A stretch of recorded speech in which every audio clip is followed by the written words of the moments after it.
I hope my screen is visible and I am audible to all of you. Yes, sir. So, last class, I think we have completed user and group, and now we are going to start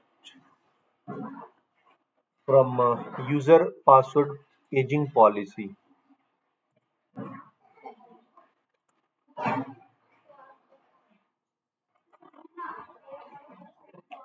For user password aging policy, first of all, we'll check who are the users we have.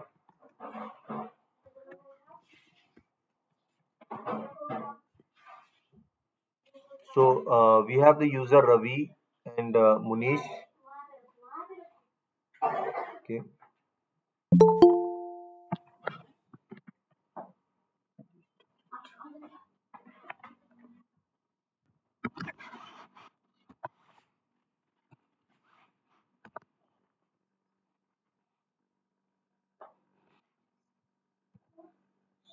Just waiting to join.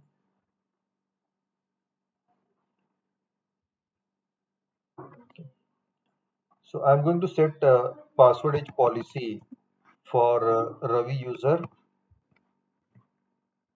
Here the first thing comes, that is a minimum password age. So by default the minimum password age is set to 0, means the age of password, how long it should be, means today I have set the password, then next when I can change the password.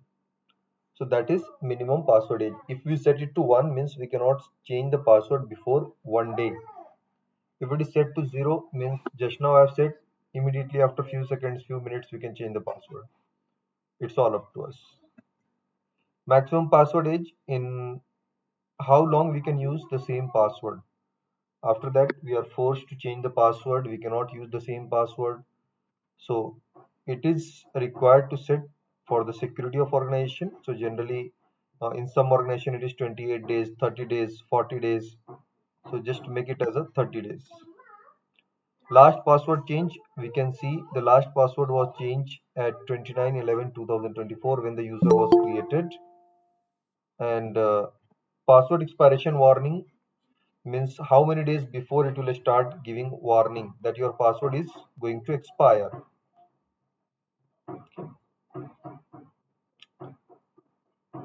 So that is set to 7 days. Password inactive -1 means today the password expired, from next day we cannot use the same password. Account expiration date. Account expiration date means the date after which account is not usable. So generally it is set to -1, means the day when we set the expiration. So generally, if we know about any person that he is going to leave the organization, so accordingly we can set the account expiration date.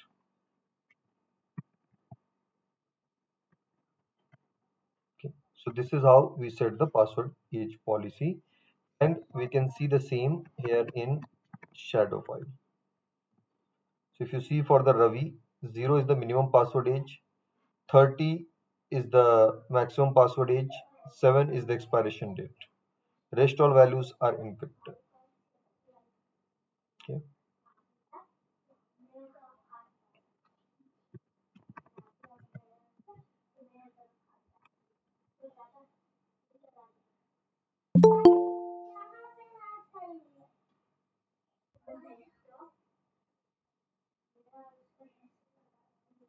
ऐ हुकूमत करे कि दोनों के आगे कूटे दोनों को हम, समझ में नहीं आता है, खाली गप चल रहा है दोनों का.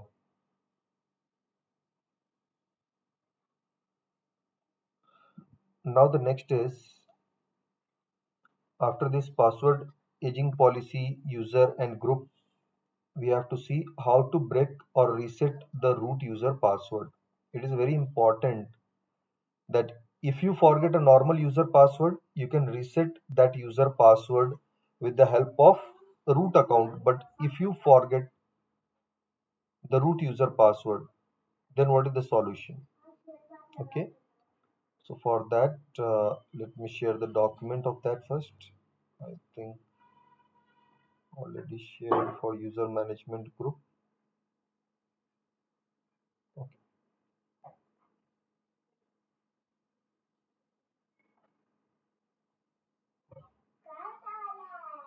Root password breaking. Next, how is the Linux boot process? So these two things is in this section which you need to cover. So first, we have to see how to break the root user password. So root user password, if we forget, then what is the solution? So in Linux, yes, we have the solution to reset the root user password. First, we have to reboot the Linux machine. Okay. To reboot the Linux machine, here we are inside, but if we are not inside, suppose we forget the password and we are not able to log in. So let me log out.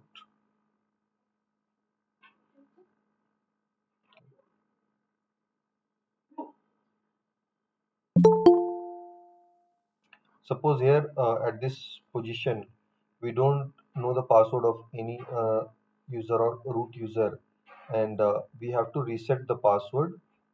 On that time, what is the solution? Okay, so we have the option here to reboot. Okay, so we'll reboot our Linux machine.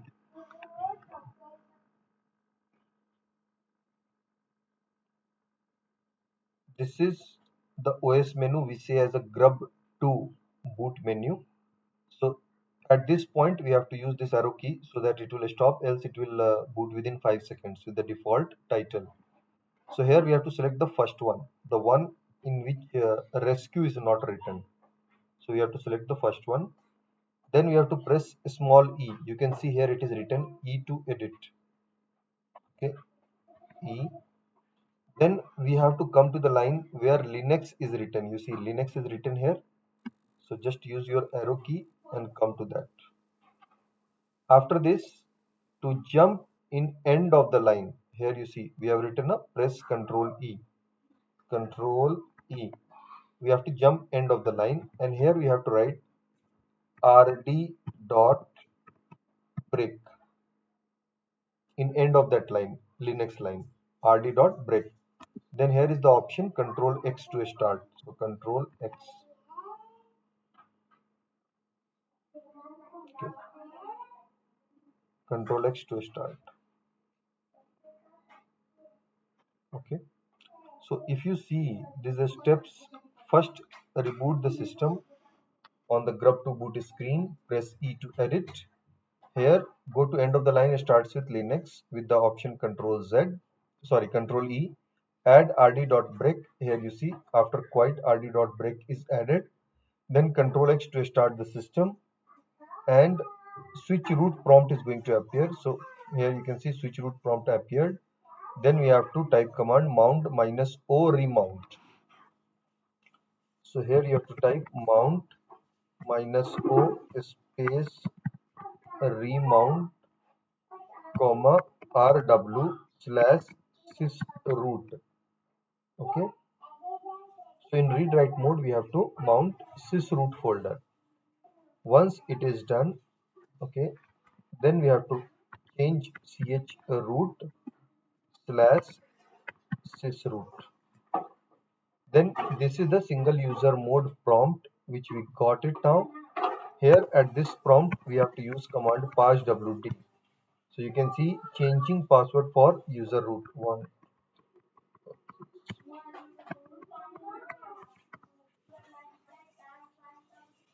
Okay, once these all things are done after passwd, okay, step 9, after that you have to type command touch relabel it slash dot auto relabel. Okay, auto relabel, and after that exit two times. Okay, exit from sysroot mode and switch root prompt, and then we have to wait for this to start. You can see SC Linux auto relabeling target policy relabel is required. Relabeling could take very long time, depends on the file. Okay, system size and speed of the hardware, your processor and RAM. Okay, so once it is done, the verification is you will log in and verify whether you are able to log in with the new password with the user root or not.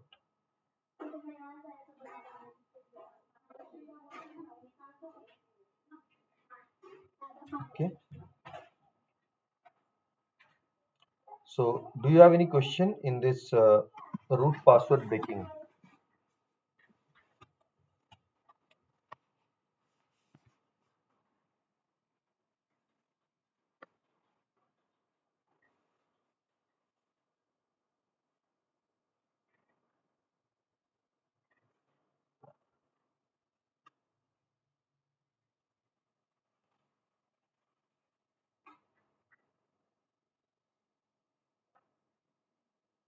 Okay, so meanwhile it is going to boot. Let us discuss about the Linux boot process.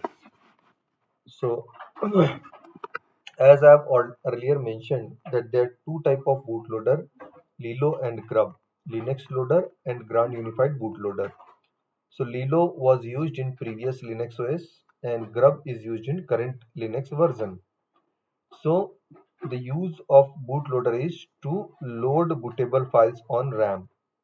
So how the Linux boot, when you power on the Linux machine, the system BIOS is going to check the system, or it is going to perform the power on self test.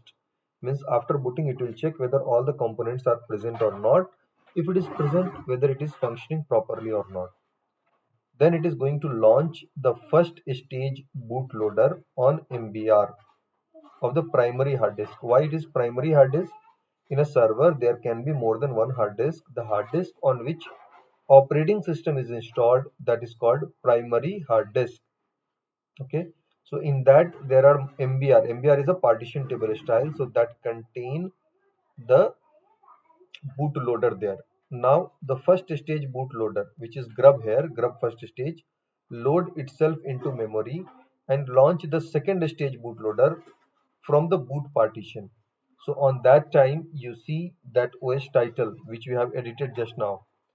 Then the second stage bootloader load kernel into memory. So from where it is going to load the kernel? From the boot partition, which turns in load any necessary modules. Modules means driver here for all the hardware which is connected on the server. It is going to load the modules or driver softwares and mount the root partition as a read only on that time. Later, the transfer is going to kernel is going to transfer the control of the boot process to init programs. Okay, and then init program is going to load all the services, user programs, and is going to mount all the partition what is listed in fstab file. Okay, and after this we get a fresh login boot screen where we log in and start our work. Okay, so this is the Linux boot process.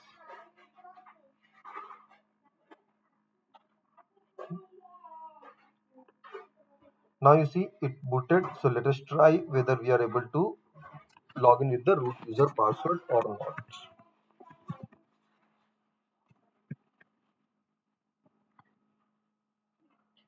You see we are able to log in with the root password.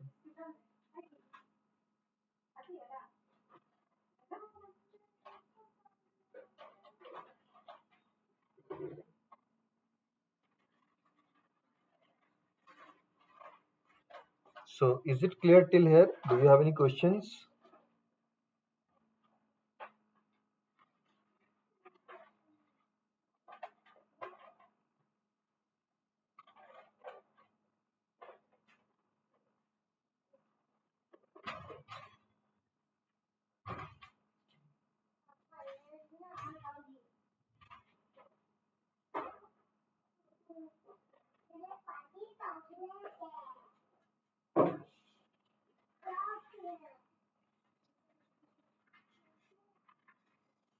Am I audible?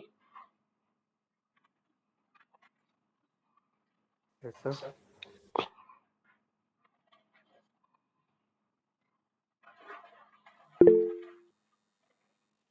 Okay.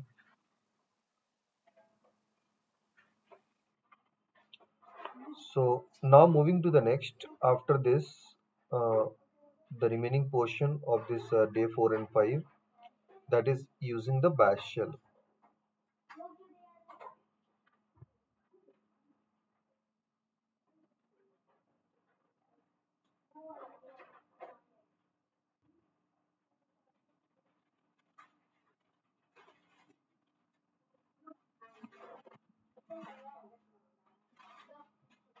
So here you can see command line shortcuts, file globbing. So what is the file globbing? Like you see, if I want to delete everything, if I want to copy everything, we use this asterisk as a symbol. Question mark is used for one character. In the big bracket, if you write 0 to 9, means I want to match the range of number which contains 0 to 9. I want to match the character which contain A to C, ABC. I want to match all the character except ABC. We can write like this.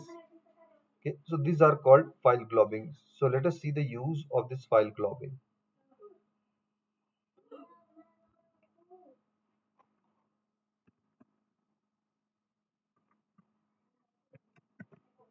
So in file globbings, like here, you see we have some files.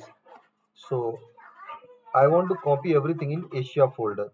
So cp space minus rf, everything I want to copy in Asia folder.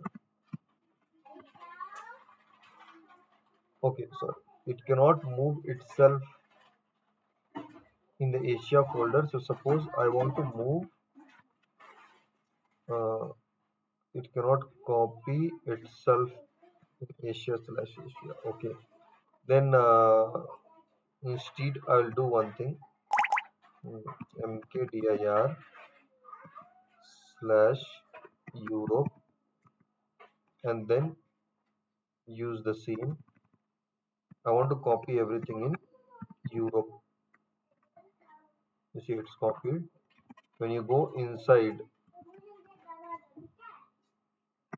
Europe, you see everything is copied. I want to delete everything whatever is available here. Rm minus Rf asterisk. You see everything is deleted. So these type of things we can do. Suppose uh, here we have the file Indore. Okay, so I want to open it. IND, sorry, mango, MANG. After that I am confused, question mark. Okay, I want to open a file MAN, but after that I am confused about the letters. So for two letters, two question mark. Okay, or somewhere where I want to delete all the files of two characters, two question mark, it will get deleted. Like that also we can use it. So this is the use of file globbing characters. Then the next we have command editing tricks. So just now we have seen Control E to move end of the line, Control A to move beginning of the line. Okay, so we can use arrow key also, but here, like suppose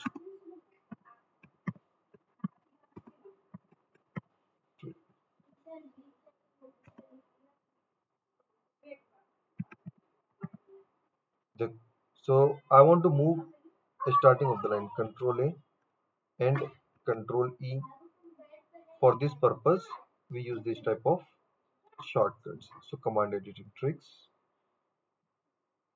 Now the tilde, as we have discussed many times in the class, that tilde refers to the home folder of current logged in users. So if we talk about tilde, so if root is login, Okay, for root user, tilde means slash root. Suppose for Tanveer user,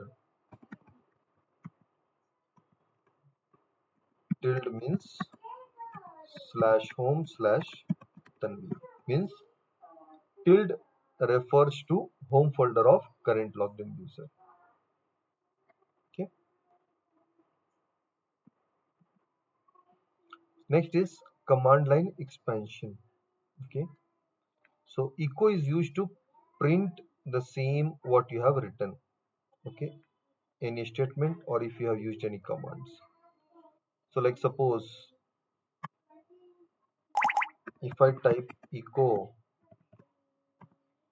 and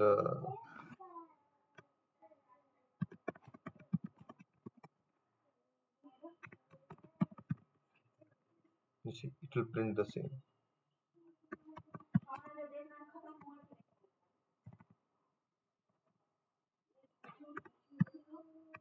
Today date is dollar date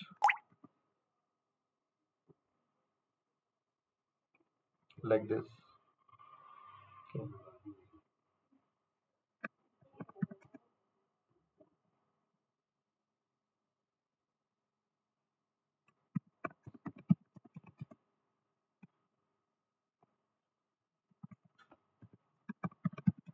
Who am I? Okay. So whatever command you write, it will you have to write in a small bracket and you have to put dollar before. Or if you want to just print any statement, you write in the inverted comma. If you want to take common, you have to use middle bracket.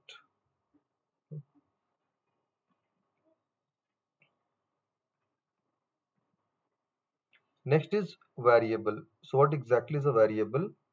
So variable is a word which is having some value. Okay. Hi,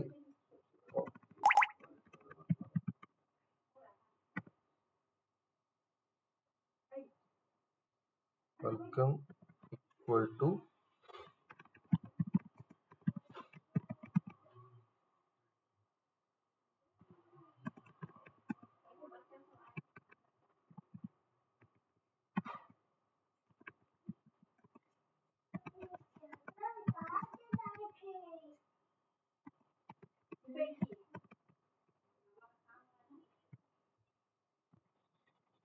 Now next time, if I have to write the same statement, instead of typing that all, I can write echo dollar welcome.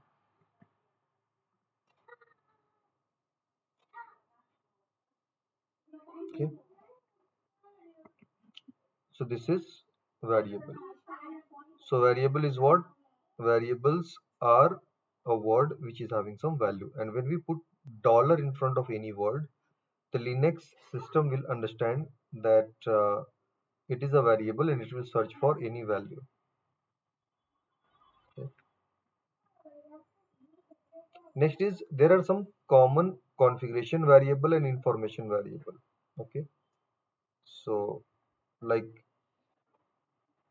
if you use the command echo dollar hist file size. Okay. So it is showing by default the history size is 1000. If I write hist file size equal to 500. So it is changed. Now you see it is changed to 500. So this is what? This is the configuration variable.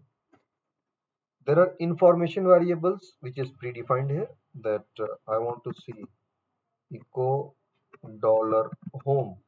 So it will show what is my home directory. Okay. See, it's not a command, it's a variable. Sometime what happens, we need to perform some task every day, and to perform that task you have a very long command. So instead of typing that long command, we can set alias. Like for example, here I am taking a small c equal to clear. So now instead of typing clear, I will type only c is enough. So similarly, you can in this inverted comma, you can write a very long command which you execute every day, like for the backup or for any configuration. If you have anything like that, you can type a very long command and just give the word which you have set as an alias, and you can execute it. Okay.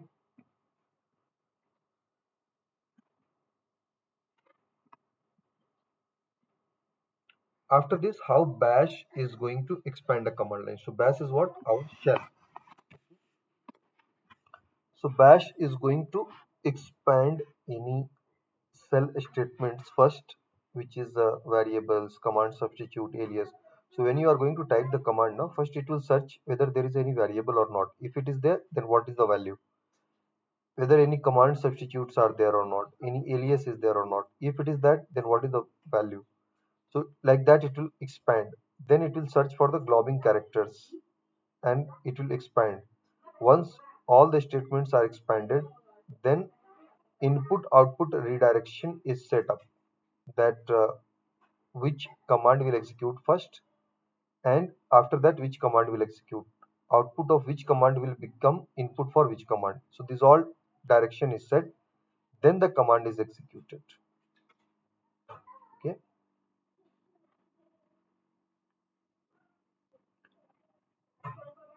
Next, coming to the preventing expansion. So when we talk about preventing expansion, then here we have to write like echo today fare is dollar 500. You see, I want to print this dollar as a normal character, because if I don't give the statement that this is a normal character, it will think that after dollar whatever is there, that is a variable. Okay. So backslash is used for that.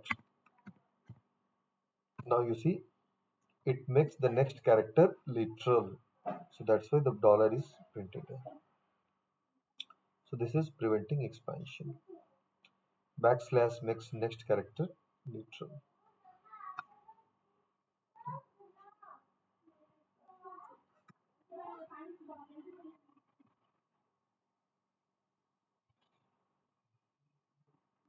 So is it clear till here? Do you have any questions?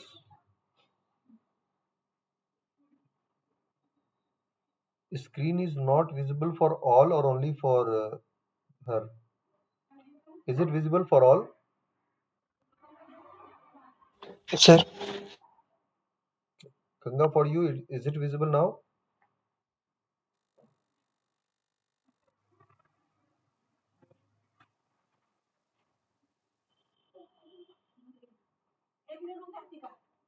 Okay, fine.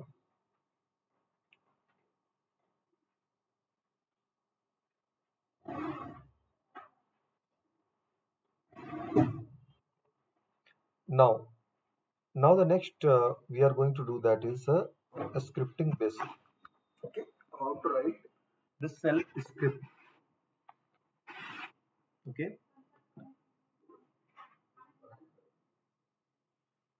so what exactly is a cell script?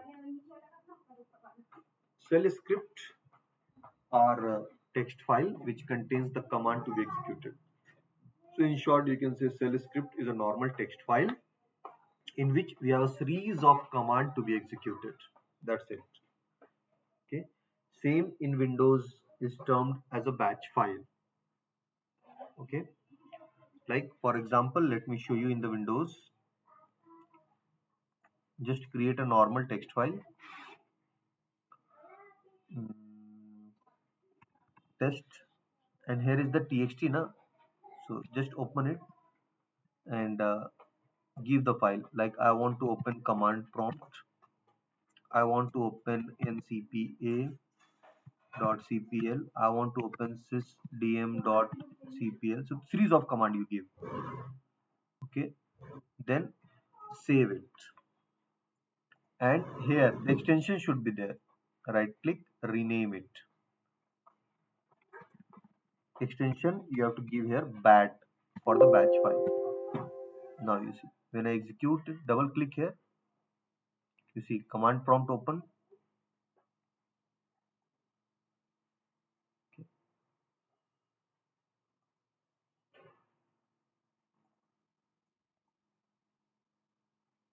So let me edit it.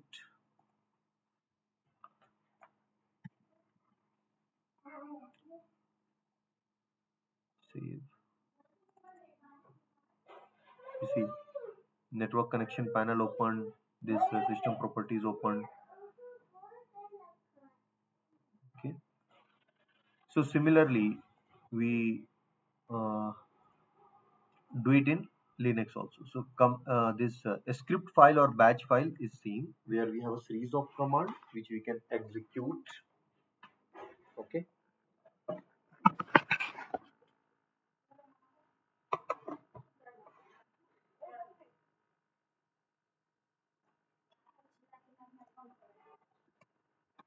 Vi normal text file space my script. I'm giving a name. Here I want to execute calendar start mode calendar date ls. You see simple commands just to show you that a script file is what. Sh space my script sh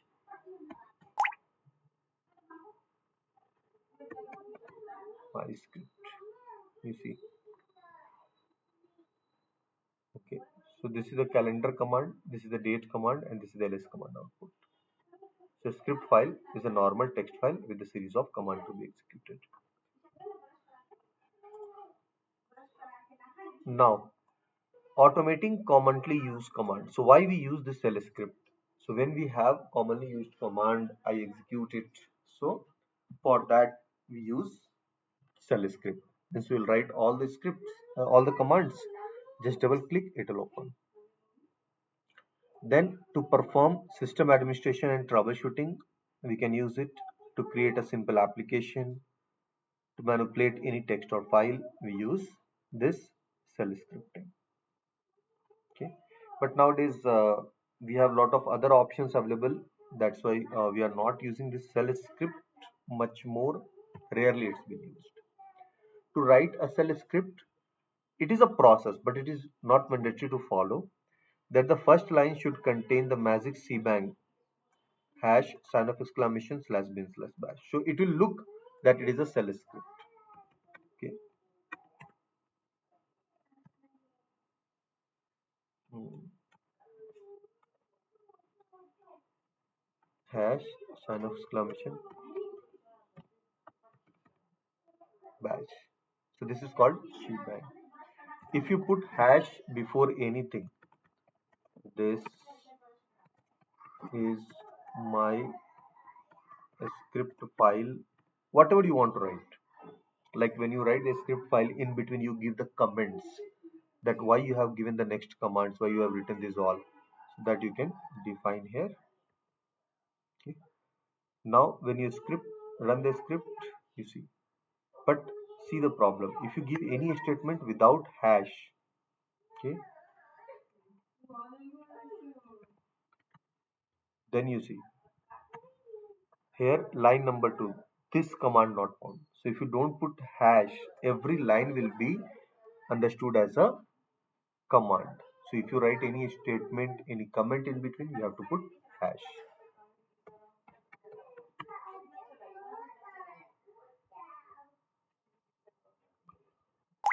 Now, so the same thing is mentioned here, comments starts with hash. Now as you can see, we are running the script with the help of sh command. If you want to run any script, okay, without any sh command, just like a double slash, just by giving the name, Then you have to type command chmod u means owner, give the execute permission on the file my script. Done. Now how we can execute? Dot slash my script, it will run. Okay, so we have not put hash in that, so it's appearing once again. Insert mode hash. So one way, after giving the execute permission, we can run with this option. Another way is directly you give the full path, absolute path for that my script, and you can see we are able to run it. Now to identify that this is a script file, we have to rename it mv space my script my script dot sh. So dot sh like doc doc, then dot txt, that xls, to identify what type of file it is. Similarly, for a script file, we use the extension dot sh. But without dot sh also, if you write, it will work in the Linux. Okay. Now next time when you have to run, just press dot sh with this, and it will run.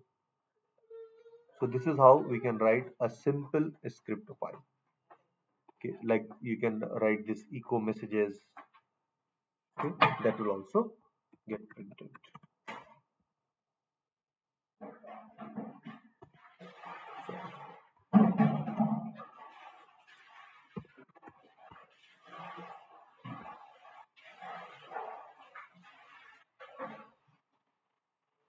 Like here,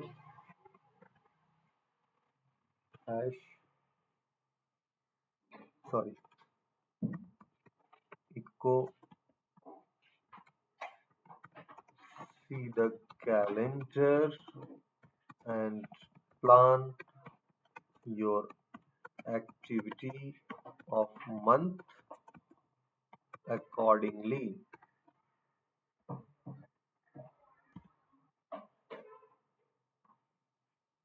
Now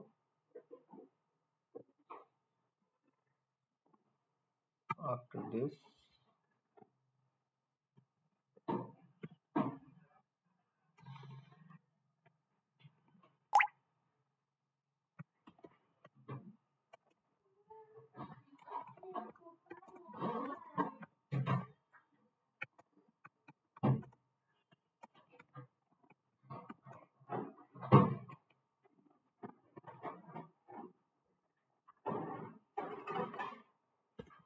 you can see whatever we have written exactly. Okay.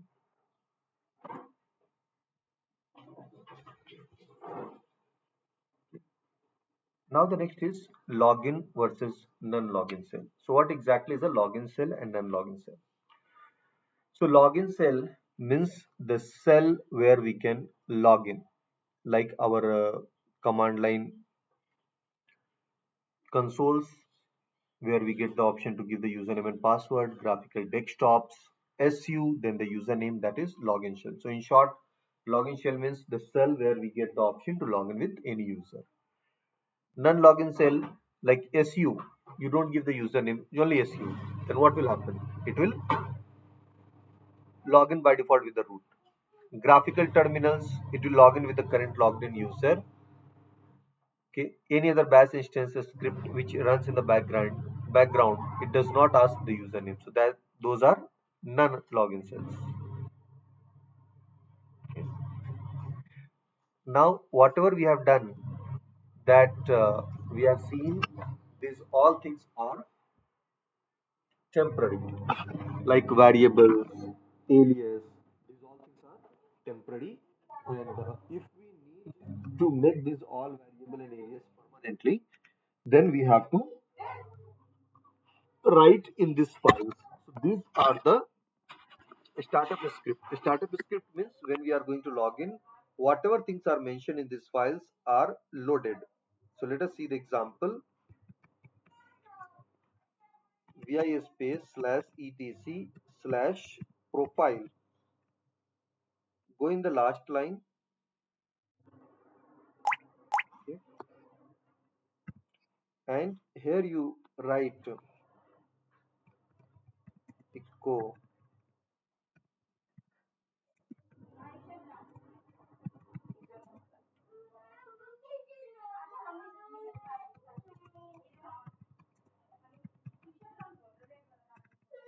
good morning.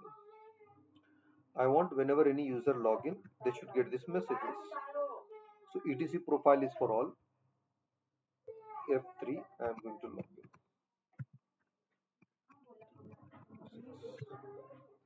Here you see when Tanveer login, got it. Okay. Similarly, when Ravi is going to log in, the same command will execute here also for Ravi. So when you want to set global, means for all, then we use etc profile. When you want to set it for your own, then tilde slash tilde means home folder dot bash underscore profile. So if you want to set any task that when you come to office and log in automatically that task should run, like email checker, you want to run any backup task or any type of activity when you log in, then you can define here vi tilde slash dot bash underscore profile. Here you have to go in the last and mention. Suppose I want to mention like when I log in, calendar should open. Okay. Now you see exit. So when I am going to log in as Ravi, you will see two things will run. One, what is set in the etc profile file and then my own file. But same when Tanveer is trying to log in, he has not set anything for his own.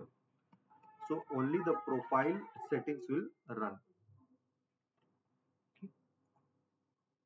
Similarly, we have the bash rc file for all. If you want to set any variable or alias, you will define here in the last line, or for your own, you will define in tilde slash dot bash rc. Okay, and both the file looks same. Okay, like vi space tilde slash dot bash rc. You see, in the last only you have to go and write the alias or variable for your.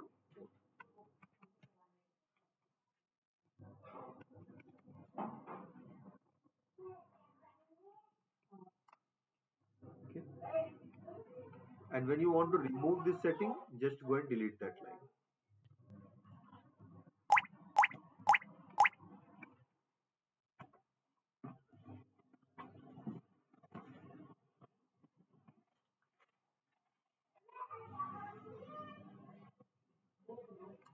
Colon wq.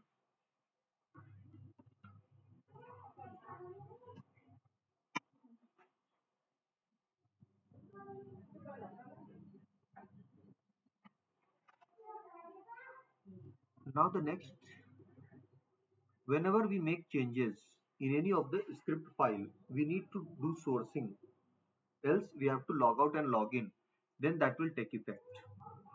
For example, I have set vi etc bash rc bash rc. In the last line, I have set one alias for all, alias c equal to clear. Okay, when I log in with Tanveer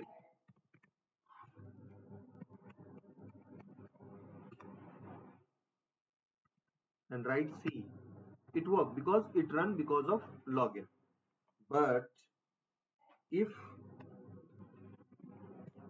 I change anything and user is already logged in,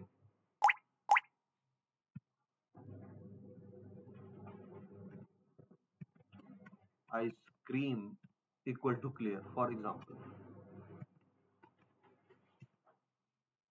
So if Tanveer is going to write now I scream, command not found.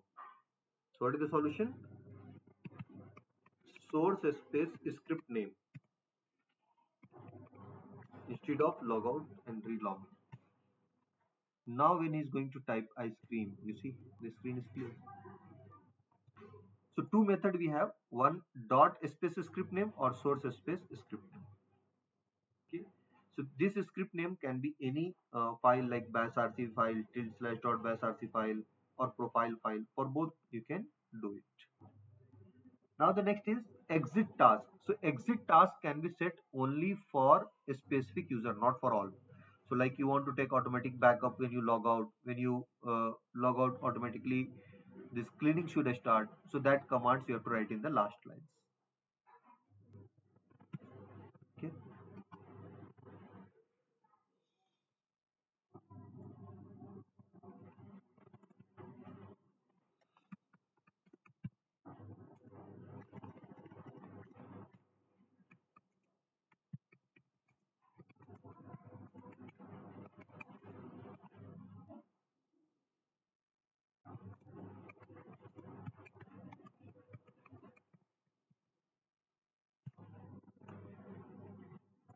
So next class we are going to do that. So redirecting output to a file is in the same standard input, output, and redirect. Editing text file we have already done from the cell prompt using cat and all. Changing the cell environment using SU, we have done this. So in this only redirecting is remaining, which we will cover on that day. And writing sample bash script we have done.